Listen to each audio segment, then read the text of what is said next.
Informe número 4. Bloqueado.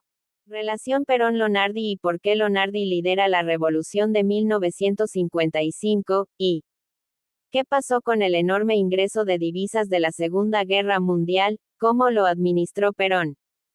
Perón y Lonardi, de aliados a adversarios. ¿Quién era Lonardi? Eduardo A. Lonardi era un general católico, conservador y nacionalista, con una visión del ejército muy ligada al orden social tradicional y a la doctrina social de la Iglesia. No pertenecía al círculo íntimo de Perón ni compartía su proyecto político. El origen de la tensión, la conformación del peronismo, 1944 a 1946. Cuando Perón asciende en el poder desde la Secretaría de Trabajo y Previsión hacia la vicepresidencia y el Ministerio de Guerra, Lonardi observa el avance del peronismo como un fenómeno que, en su lectura, desbordaba el marco puramente institucional. Lonardi veía con alarma la creciente identificación del Estado con la figura personal de Perón, el uso político de las fuerzas de seguridad, el acercamiento de sectores del ejército al populismo, la presión del sindicalismo organizado bajo la conducción de Perón. Lonardi defendía un rol institucionalista de las Fuerzas Armadas. Perón, en cambio, promovía una alianza política directa entre militares y movimiento obrero. La ruptura definitiva, 1951 a 1955. Desde 1951, Lonardi queda marginado del poder militar y ve con preocupación la persecución a opositores, el control del poder judicial, la manipulación electoral, la creciente tensión del gobierno con la Iglesia, claves en el golpe de 1955. La grieta definitiva aparece en 1954 a 1955, con la ruptura entre Perón y la Iglesia Católica. Lonardi, profundamente católico, rechaza medidas como la legalización del divorcio, el fin de la enseñanza religiosa, el conflicto abierto con el episcopado, la quema de iglesias tras el 16 de junio de 1955. Lonardi interpreta que Perón ha cruzado un límite, la destrucción del orden moral y la fractura nacional.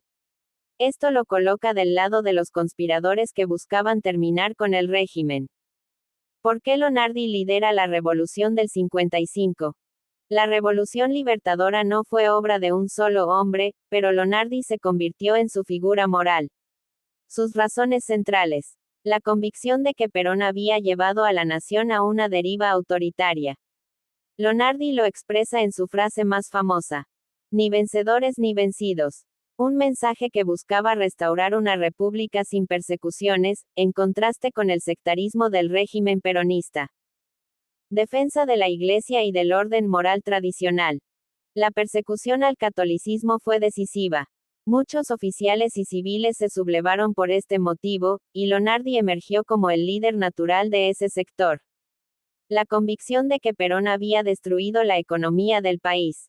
Lonardi y numerosos oficiales sabían que Argentina había recibido una montaña de divisas durante la Segunda Guerra Mundial y que ese dinero se estaba agotando rápidamente. El dinero de la Segunda Guerra Mundial, ¿cuánto era y qué pasó? Durante la Segunda Guerra Mundial, Argentina fue uno de los grandes ganadores económicos. Como proveedor de carnes, cueros y cereales para una Europa en guerra, acumuló más de 1.600 millones de dólares en reservas. Una cifra gigantesca para la época, equivaldría a decenas de miles de millones hoy. Era el país con mayor reserva de oro y divisas de toda América Latina. Perón recibe este país en 1946, rico, con superávit, con su deuda externa prácticamente inexistente. ¿Cómo utilizó Perón ese dinero? ¿Bien o mal? Aquí está el punto clave. Usos del dinero durante el primer peronismo. Perón gastó las reservas en estatizaciones masivas, compra de los ferrocarriles, nacionalización del Banco Central, YPF, gas del Estado, agua y energía, empresas de transporte, servicios, comunicaciones. Problema: Se pagó a Gran Bretaña valores muy superiores al real, y las empresas ya venían obsoletas. Subsidios y aumento fuerte del gasto público. El Estado comenzó a financiar aumentos salariales masivos, aguinaldo, control de precios, congelamiento de tarifas, subsidios al consumo, obras públicas y promoción industrial. Hubo obras importantes, siderurgia, energía, caminos, pero el costo fue enorme y se financió con reservas. Planes sociales, viviendas, salud.